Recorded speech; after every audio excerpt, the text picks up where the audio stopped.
What's up, Business Freedom Podcast listeners? Today's podcast is going to turn most of you off. So I'm just warning you, if this turns you off when I mention the title of the podcast, that means you must keep listening, because I'm going to talk about tracking today and what to track in your business, especially in a shifting real estate market. So hopefully the second part of the title got your attention, willing to dig in and listen to what I have to say. So my brain naturally lends itself to tracking and numbers. I have an engineering undergrad. I went to Duke. Don't hate me if you're not a Duke fan. I don't even follow sports, hardly any. So I don't really follow basketball or any of that stuff. But if you do, don't hate me.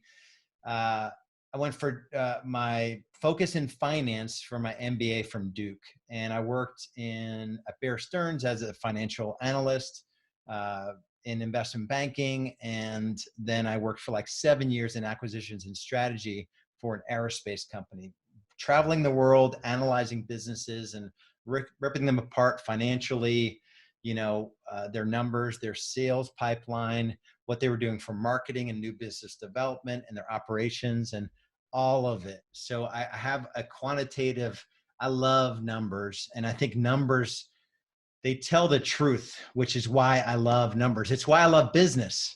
And it's why I love tracking net worth and just tracking things that you can't really spin. Like, let's just be honest with ourselves about where we are in our businesses and where we are personally. And I think the world will be much better off and businesses will be a whole lot stronger. So I want to go through with you all of the categories that I track in my real estate business on a weekly basis. And most of these are tracked daily. They're just rolled up once a week. And so they're going to start out in sales and then kind of lead down to operations. The first one that we track, or the first category, is new seller business. And we track three things: seller set to met, so listing appointments set and the percentage we meet; sellers met to signed, so the ones we meet, how many did we sign; and then new seller volume signed. Critically important. If there's one group of things to track in your business, it is how many listings you're taking and the volume and your conversions on the listing side. And this is whether you're just sort of launching into building a real estate team or you're running a real estate team at a high level. If you're not tracking those things, it's going to be ugly. The next category is buyer volume signed, so new buyer business in that week.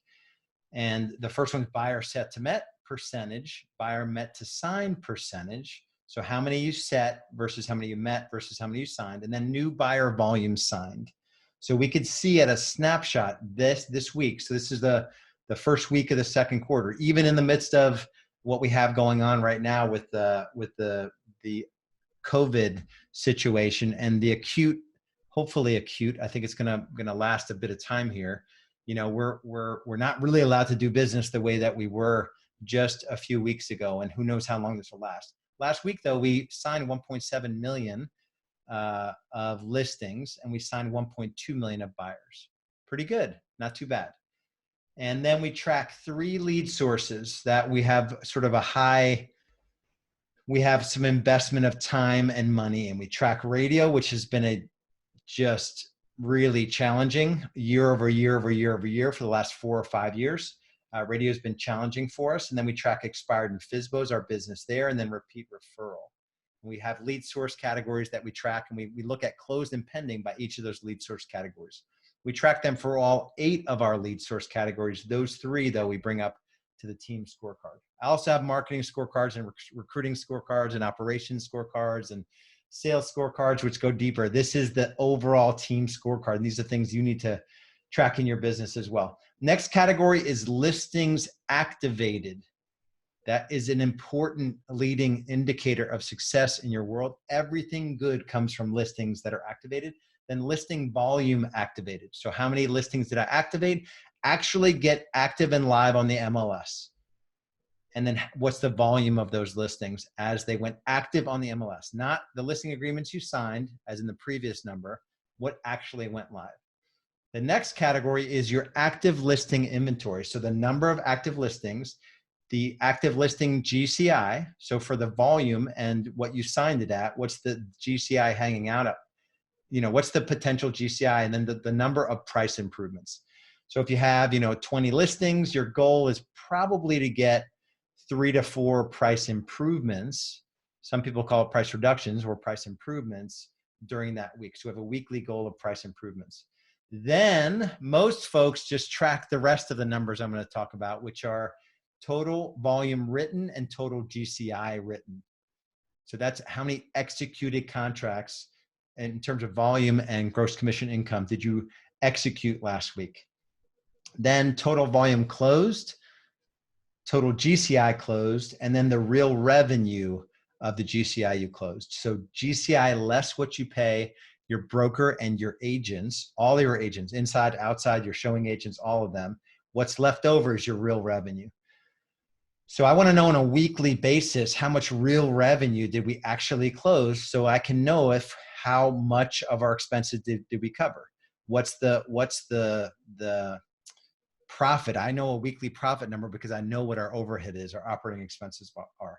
And the last two things we measure are net cash flow. This is simply cash in, cash out for the week. Our tracking week starts on Monday and it ends on Sunday. So we just take Monday to Sunday, and we see exactly the cash that went in the bank account and the cash that went out, and hopefully it's a positive number. Then the net cash position, this is all of the money we have less. We have one credit card which we pay off monthly. So all of our checking accounts, and we run Profit First. We have multiple checking accounts. If you're familiar with Profit First, then we subtract out our credit card, which is just like a revolving, like a weekly or a monthly revolving credit line. We don't carry any debt as a business. And so we want to know our net cash position. And our goal is to keep about $200,000 in the business, and anything left over, we distribute. And that's it. That's the high level numbers you have to track. Sales and marketing and recruiting and operations go a little bit deeper, which I'm not going to get into a whole lot of it now. These are the things you have to track on a weekly basis. And then you have targets for how you want these numbers to look like quarterly. And you rally the whole team around all of these numbers so that you can actually move this business forward. You have annual, quarterly, monthly, and then break it down into weekly. And some of these things we track daily. And so hopefully you're still listening, because I understand for a lot of you, this is not like the most exciting topic. Here's the thing about tracking.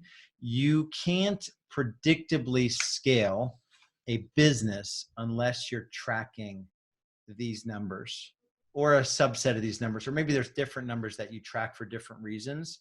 You cannot scale your business profitably and systematically and sustainably if you're not tracking and you don't embrace tracking. It's just not going to be possible. And so if you struggle in this area, the reason why Real Estate B School exists is that we do things, we help you put tool systems into place that you naturally struggle with. It's the process side of business. It's the tracking side of business. It's, putting a system in place to bring talent and onboard that new talent.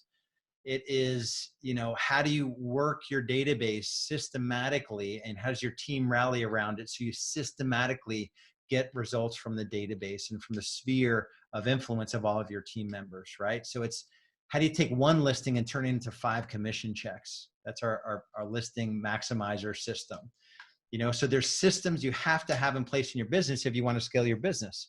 Otherwise, you're not going to scale your business. You can't do it just based on more output by you. That is the formula for most real estate agents, even top agents and team leaders, is I just got to put out more, rather than making this mental shift around how can I do more without me doing more? How can the business do more without me doing more? So if you're stuck in that, conundrum, I never use the word conundrum, it just seemed appropriate. If you're stuck, and you can't scale because the business is too dependent on you, there's a systems issue, there's a process issue, there's a tracking issue, There's some sort of leverage and sustainability issue.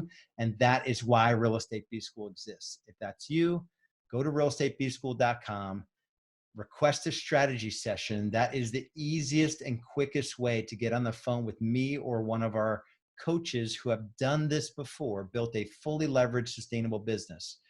And we'll have a conversation about how you can do it too, based on where you are and where you want to go and what's holding you back.